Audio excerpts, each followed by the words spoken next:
Hey guys, तो जैसा कि लास्ट पार्ट में हमने देखा था, शादी करने के बाद तांग संग और मी गॉन्जी दोनों ही टावर ऑफ लाइफ में रहकर इसे बिल्ड करते हैं और अपना कल्टीवेशन करते हैं। लास्ट पार्ट में टावर ऑफ लाइफ बिल्ड हो चुका था और साथ ही ट्रिबुलेशन भी आ गया था। ये दोनों इसे क्रॉस करने वाले हैं। अब आगे तांग संग अपने साथ में ट्रिबुलेशन में मी गॉन्जी को इसलिए भी लेकर जा रहा है क्योंकि अगर ये अकेले में करती है फिर असुरा स्वॉर्ड भी आएगा उस टाइम पे और इसका ट्रिबुलेशन और भी भयानक हो जाएगा। तब क्या होगा कोई भी नहीं जानता है। इस टाइम पे सभी एम्परर सरप्राइज है इन दोनों के डिसीजन से और ये जान चुके हैं इस ट्रिबुलेशन को सर्वाइव करना पॉसिबल नहीं है। लेकिन अगर ये दोनों कर लेते हैं फिर ये दोनों क्रिस्टल डीमन एम्परर से भी ज्यादा पावरफुल बन जाएंगे। तांग संग इधर स्काई में एक लैडर को क्रिएट करता है और एक वाइड ओपन होता है। तांग संग अपने आई पावर का भी यूज करता है, एलिमेंट पावर को, जबकि ये राइनो डियर के आई स्किल को यूज कर सकता है। तो फिर इस टाइम पे इसके पैलेस से भी लाइट इमिट होता है। ये देख कर दूसरे भी सोचते हैं ये अपने ही होली पैलेस के पावर को यूज कर रहा है ट्रिबुलेशन को क्रॉस करने के लिए। ऐसा पहले कोई भी नहीं किया था। टिहानु यहाँ पे कहते हैं शायद ये दोनों ही टावर ऑफ लाइफ से कनेक्टेड है, इस कारण से भी इतना स्ट्रॉन्ग ट्रिबुलेशन भी आया है। टिहानु यानी एम्परर भी इस बात पे सर हिलाते हैं। ये सभी नहीं जानते हैं कि तांग संग और मी गॉन्जी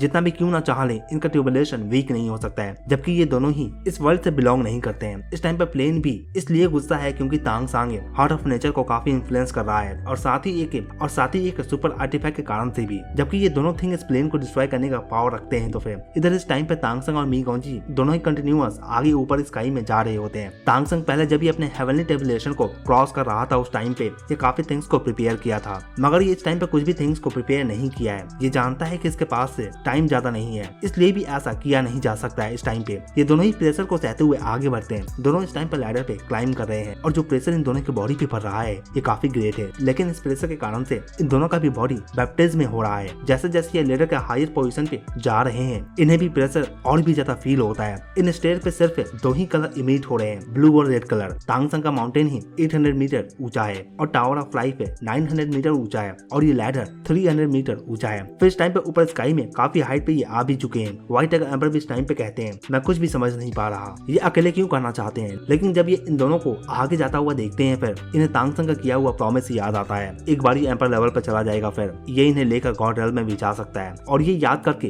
ये काफी एक्साइटेड भी हो जाते हैं। इन दोनों का जंगफिंग डीमन एम्पर भी देख रहे होते हैं। ये फादर है मी गॉन्जी के। फिर इस टाइम पे इनका दिल भी शांत नहीं रहता। ये तो इनके पास में जाना चाहते हैं और इनका हेल्प भी करना चाहते हैं, लेकिन जब ये जाते हैं फिर ह्यूज प्रेशर ये हैंडल कर भी नहीं पाते और पीछे आ जाते हैं। इधर तांग संग और मी गॉन्जी काफी ऊपर तक में आ जाते हैं। सभी एम्पर देखते हैं कि ऊपर वाइड अनस्टेबल होता जा रहा है और काफी शेक भी करता है, लेकिन तुरंत ही एक डिवाइन आर्टिफैक्ट आता है जो कि वाटर वेव जैसे थिंग्स को रिलीज करता है, जिसके कारण से ये वाइड भी शांत हो जाता है। टिहानु यहाँ पे भी कहते हैं हाँ डिवाइन आर्टिफैक्ट के बारे में तो मैं भूल ही गया था कि ये भी यूज हो सकता है, लेकिन ये कौन सा डिवाइन वेपन है जो कि वाइड को शांत कर दिया है। इधर तांग संग मी गॉन्जी की ओर देखते हुए कहता है ठीक है अब हम रन कर सकते हैं और ये दोनों ही रन करना स्टार्ट करते हैं लैडर पे। ये देखकर इधर एम्पर भी काफी सरप्राइज होते हैं कि ये कैसे पॉसिबल हो सकता है, इतना ह्यूज प्रेशर में ये अभी भी रन कैसे कर सकते हैं और ये किस तरह का डिवाइन वेपन है जो कि ऐसा करने भी दे रहा है इन्हें। इस टाइम पे इधर मी गॉन्जी अपने अंदर तीनों ब्लड लाइन से स्ट्रॉन्ग फोर्स को फील करती है अपने बॉडी के अंदर में। इसके असुरा स्वॉर्ड से भी लाइट फ्लिकर करता है, हालांकि मी गॉन्जी इन फोर्सेस को अपने अंदर में सप्रेस की होती है। तांग संग कहता है मुझ पे आगे का थिंग्स छोड़ दो और अब ये जिंगजिंग को कॉल करता है। क्रिस्टल लाइट इमिट होना स्टार्ट होता है। एक काफी बड़ा सा ड्रैगन निकलकर सामने आता है। सभी ड्रैगन इस टाइम पे जो भी एंसेस्टर कोर्ट में है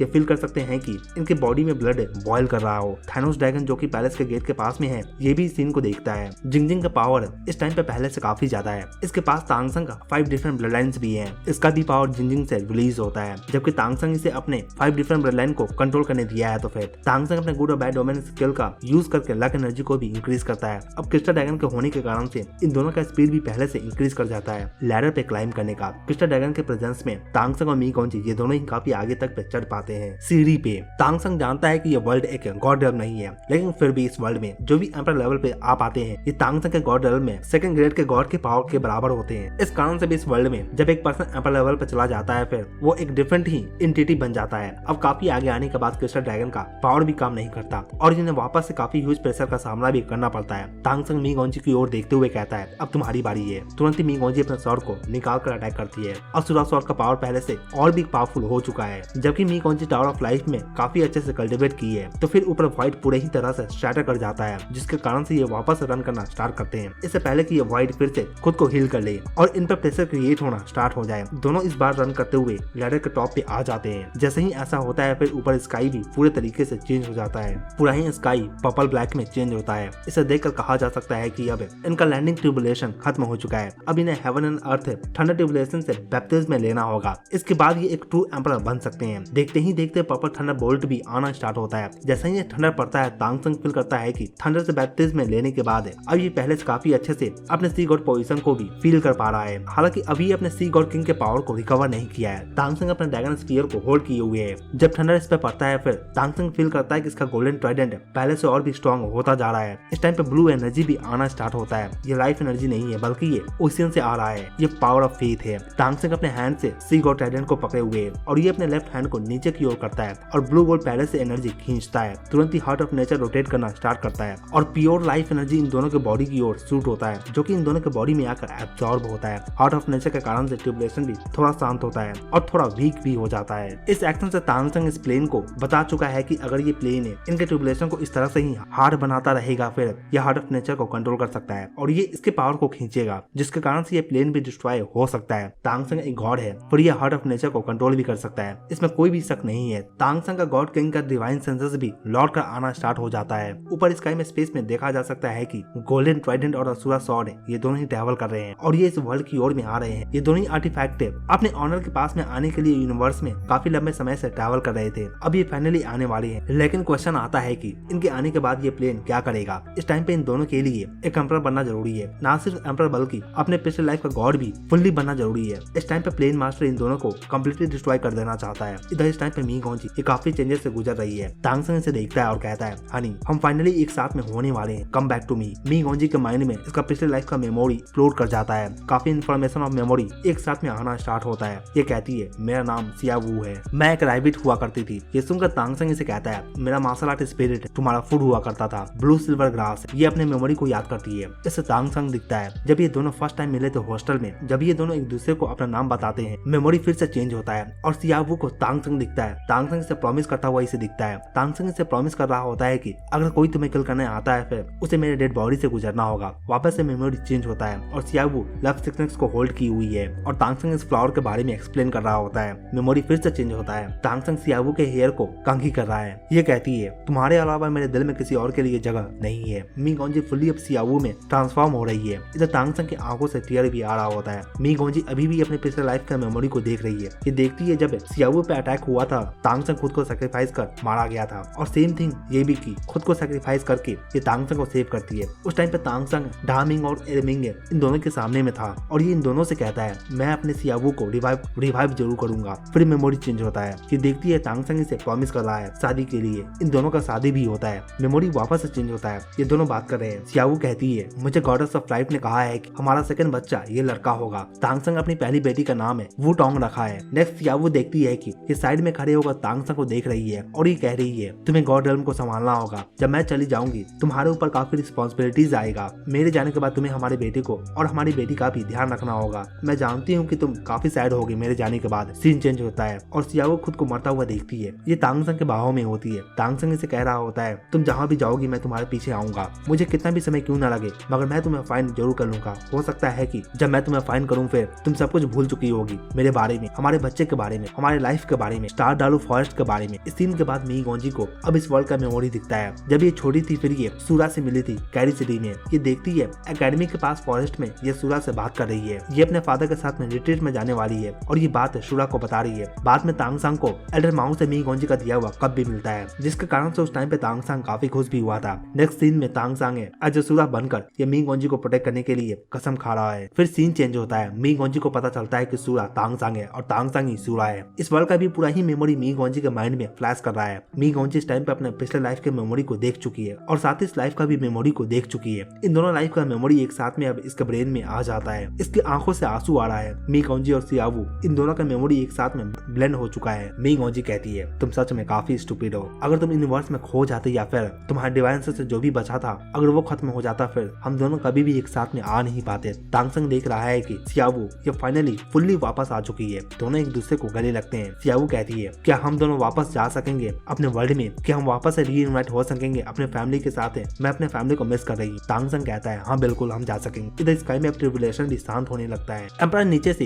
इन दोनों को ऊपर में देखते हैं और कहते हैं ये दोनों ही एम्परर बन चुके हैं। टिहानु एम्परर भी ऊपर स्काई में देखते हैं इन दोनों को और कहते हैं थोड़ी देर पहले लग रहा था कि ये दोनों इस तरह के ट्रिब्यूलेशन को पार नहीं कर सकेंगे, मगर ये इन दोनों को सही सलामत देखती है। लेकिन कोई भी एम्परर अभी इन दोनों का रियल कल्टिवेशन लेवल को फील नहीं कर पा रहे हैं। ऊपर स्काई से तांगसंग और मी गॉन्जी दोनों ही धीरे धीरे नीचे आते हैं। इन दोनों को देखकर दूसरे एम्परर इन्हें ग्रीट करते हैं। ये समझ जाते हैं कि ये दोनों पावरफुल एम्परर बन चुके हैं और इसलिए भी ये इनके कल्टीवेशन लेवल को फिल कर पा रहे हैं। तांगसंग इन सबको कहता है आप सबका शुक्रिया, लेकिन अभी हमारा एक एम्परर बनने का ट्रिब्यूलेशन खत्म नहीं हुआ है। तांगसंग इन्हें कहता है वैसे तो जनरली फर्स्ट 2 लेवल को क्रॉस करके एम्परर बना जा सकता है, मगर एक एम्परर बनने के लिए टोटल 3 ट्रिब्यूलेशन होता है और मैं आज अपनी वाइफ के साथ में 3rd ट्रिब्यूलेशन को भी पार करना चाहता हूँ। ये सुनकर ये सभी एम्परर भी सरप्राइज होते हैं। ये तो भूल भी चुके थे कि 3rd ट्रिब्यूलेशन भी होता है एक एम्परर बनने के लिए, मगर मोस्टली ये सभी सिर्फ 2 ही ट्रिब्यूलेशन को क्रॉस करके एम्परर बनते हैं। लेकिन सिर्फ एक ही एम्परर है जो अब तक ये कर भी सके हैं, क्रिस्टल डीमन एम्परर, जो कि अपने समय में 3rd काइंड ऑफ ट्रिब्यूलेशन को भी पास की थी। ये सुनकर व्हाइट टाइगर एम्परर भी कहते हैं तुम दोनों अभी एम्परर बने हो, पहले तुम दोनों को अपने कल्टीवेशन लेवल को स्टेबल कर लेना चाहिए, फिर 3rd ट्रिब्यूलेशन को हिट करने के बारे में भी सोचना चाहिए। लेकिन तांगसंग कहता है टाइम इंपॉर्टेंट है, अभी ही करना सही है। 3rd ट्रिब्यूलेशन का मतलब ये भी है कि एक एम्परर चाहता है कि वो एंसेस्टर कोड का लीडर बने और इसे कंट्रोल करे, क्योंकि इससे पहले तो सिर्फ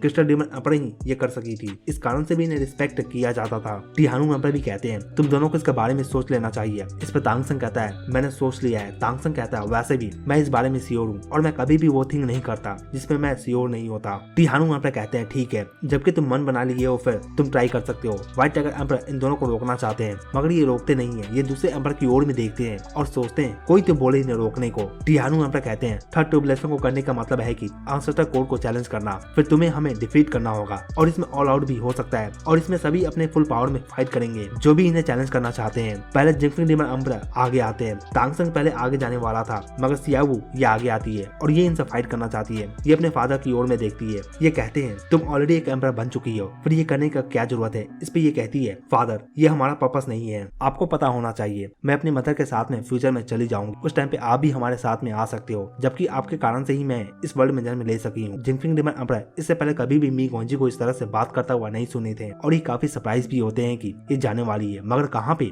इस पे मी गॉन्जी कहती है हम डिफरेंट जगह पे जाने वाले हैं, एक ऐसा जगह जो इससे भी ज्यादा ब्यूटीफुल है। जिंगफिंग डीमन एम्परर कहते हैं फिर क्या मैं तुम्हारी मदर के साथ में हो सकता हूँ वहाँ पे। इस पे ये कहती है ये मुझे नहीं पता, ये डिपेंड करता है कि वो आपको एक्सेप्ट करती है या नहीं, लेकिन एक बात का गारंटी है कि आप हम दोनों को रोज वहाँ पे देख सकोगे। इस पे ये कहते हैं मैं अभी भी एक सिटी लॉर्ड बना हूँ, मैं कैसे छोड़कर आ सकता हूँ। इस पे ये कहती है जैसा कि आप उस टाइम पे एक एम्परर बनने के लिए मुझे और मेरी मदर को छोड़कर चले गए थे, इस बार भी सेम थिंग करो, मगर मेरे लिए और मेरी मदर के लिए। ये सुनकर ये भी सरप्राइज होते हैं। जिंगफिंग डीमन एम्परर पूछते हैं तुम कहाँ पे जा रही हो। फिर ये कहती है यहाँ से बहुत दूर, आपको इसके बारे में चिंता करने की जरूरत नहीं है, बस आपको हाँ कहना है। जिंगफिंग डीमन एम्परर भी इस टाइम पे कुछ समझ नहीं पाते, मगर ये कहते हैं अगर फ्यूचर में मैं तुम्हें और तुम्हारी मदर को प्रोटेक्ट कर सकता हूँ फिर मैं जरूर तुम्हारे साथ में आऊंगा। ये सुनकर अब ये भी कहती है फिर ठीक है हम अब फाइट कर सकते हैं और आप फुल पावर अपना यूज करना फाइट करने में। जिंगफिंग डीमन एम्परर अपने पावर को रिलीज करते हैं। इनके बॉडी से क्रिस्टल लाइट भी रिलीज होता है और काफी साइन भी करता है। सभी एम्परर इनके फाइट को देख रहे हैं। इधर मी गॉन्जी अपने असुरा स्वॉर्ड को रिलीज करती है। इसका स्वॉर्ड लाइट भी आता है, आते ही एक क्रिस्टल लाइट को चीर देता है। असुरा स्वॉर्ड भी इस टाइम पे खुश है कि इसकी ऑनर वापस आ चुकी है। जिंगफिंग डीमन एम्परर ये एक एम्परर है, ये भी सोच नहीं रहे थे कि ये तुरंत ही इस फाइट को हार भी जाएंगे। दूसरे कहते हैं मी गॉन्जी काफी स्ट्रॉन्ग है, मगर जिन मियाओलिन का गया। इधर विचन एम्पायर के साइड से अर्थली हेवनली एम्परर आगे आते हैं जिन मियाओलिन को चैलेंज करने के लिए। और इसी के साथ ये पार्ट यहीं पे खत्म होता है। तो दोस्तों इसके आगे का पार्ट हम नेक्स्ट वीडियो में देखें। इस पार्ट के लिए इतना ही। वीडियो अच्छा लगा हो तो वीडियो को लाइक जरूर, और अगर आप चैनल पर नए हैं तो चैनल को जरूर सब्सक्राइब करें ऐसे और भी एनीमे के लिए। Thank you.